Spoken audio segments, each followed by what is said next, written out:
10 মাস 10 দিন কষ্ট দিলাম। একটা মা তার বাচ্চাকে জমিনে আনতে যে, জমিনের আলো দেখাতে যে কত কষ্ট করে শোনেন। চিকিৎসা বিজ্ঞানীরা বলে সুস্থ মানুষ 45 ইউনিট ব্যথা সহ্য করতে পারে, এর বেশি পারে না। কত ইউনিট? 45 ইউনিট। এর বেশি যদি ব্যথা পায় কেউ, হয় মরে যাবে নয় বেহুশ। আমার আর আপনার মা আমাকে আর আপনাকে জন্ম দিতে যে 57 ইউনিট ব্যথা সহ্য করেছিল ডেলিভারির দিন। 57 ইউনিট, 57 ইউনিট প্লাস, তার চেয়েও বেশি। যেটা কোনো অ্যাক্সিডেন্টে আপনার দেহের 20টা হাড্ডি একসাথে ভেঙে গেলে যত ব্যথা, এর চেয়েও বেশি ব্যথা। সুবহানাল্লাহ কইতে পারলেন না? এজন্য আল্লাহ বললেন, খবরদার মা বাবার সাথে খারাপ আচরণ করো না। মা বাবার সাথে খারাপ আচরণ করলে যত বড় আল্লাহর ওলি হও, কাজ হবে না। বিশ্বনবীর এক সাহাবী নাম হলো আলকামা। কি নাম? মৃত্যুর আগে দিয়ে আলকামার মুখ দিয়ে কালেমা বেরোয় না। সবাই মিলে আলকামারে বলে, ও আলকামা কালেমা কালেমা পড়ো। আলকামার সামনে সবাই পড়ে লা ইলাহা ইল্লাল্লাহ, কিন্তু আলকামার মুখ দিয়ে বের হয় না। 3 দিন বিছানায় পড়া। কয়দিন?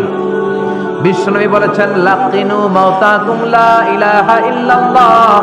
তোমরা তোমাদের মুমূর্ষু রোগীদের সামনে লা ইলাহা পড়ো। দাদা মরে যায়, চাচা মরে যায়, মুমূর্ষু বিছানায় পড়া, কাছে কানের সামনে যে পড়তে আরম্ভ করবেন, লা ইলাহা ইল্লাল্লাহ, লা ইলাহা ইল্লাল্লাহু মুহাম্মাদুর রাসূলুল্লাহ। শুধু কালেমা যে পড়বেন, লা ইলাহা ইল্লাল্লাহ পড়বেন, আবার জোর করবেন না, চাচা পড়েন পড়েন, চাচা কালেমা পড়েন কালেমা পড়েন, আপনি মরে যেতেছেন পড়েন, এগুলো বলবেন না। কারণ এরকম জোরাজোরি করলে এমনি তার রুহু বের হইতেছে, তার তো জান খারাপ। সে যদি রাগের মাথায় কয় না পড়ুন না, তাহলে ঝামেলা আছে না নাই? শুধু কানের সামনে যে মোলায়েম কণ্ঠে পড়তে আরম্ভ করবেন, লা ইলাহা ইল্লাল্লাহ, লা ইলাহা ইল্লাল্লাহ, তাতেই সে বুঝে যাবে, ঠিক কিনা? বিশ্বনবীর সাহাবা আলকামার মুখ দিয়ে কালেমা বের হয় না। সুহাইবকে পাঠালেন, বেলালকে পাঠালেন, 2 জন যে আলকামার কানের সামনে কালেমা পড়ে, কিন্তু কালেমা বের হয় না। বিশ্বনবী আলকামার বউরে ডেকে পাঠালেন, ও আলকামার বউ, আলকামা কেমন ছিল? আলকামার বিবি বলে, খুব নামাজি ছিল নবী, জিকির করতো, তাহাজ্জুদ মিস হতো না। আলকামার বাবা মা 2 জনের কেউ বেঁচে আছে নাকি? আছে, মা আছে। আলকামার মারে ডাকো। বিশ্বনবী আলকামার মারে বললেন, ও আলকামার মা, তোমার বেটা আলকামা কেমন ছিল? আলকামার মা বলে, ভালো ছিল, নামাজ পড়তো নি পড়তো, রোজা রাখতো নি রাখতো, তোমার সাথে কেমন আচরণ করতো? এই কথা জিজ্ঞেস করার পরে আলকামার মা কান্না শুরু করে দিয়েছে।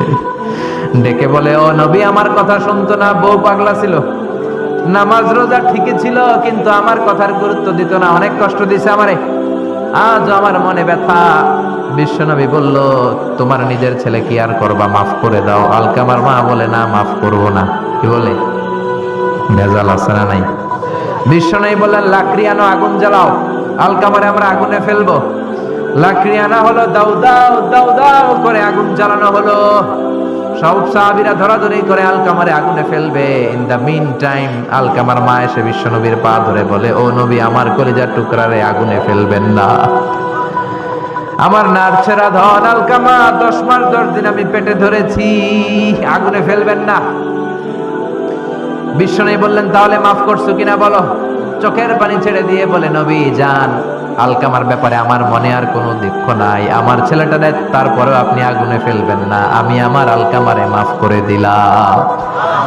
আলকামার মা আলকামার মাফের ঘোষণা যখন দিয়েছে, আলকামা চিৎকার করে পড়তে শুরু করেছে, লা ইলাহা ইল্লাল্লাহু মুহাম্মাদুর রাসূলুল্লাহ সাল্লাল্লাহু আলাইহি ওয়াসাল্লাম। মা বাবার সাথে বেয়াদবি করলে মরার আগে মুখে কালেমা বেরোবে না। চিল্লা এখন ঠিক কিনা?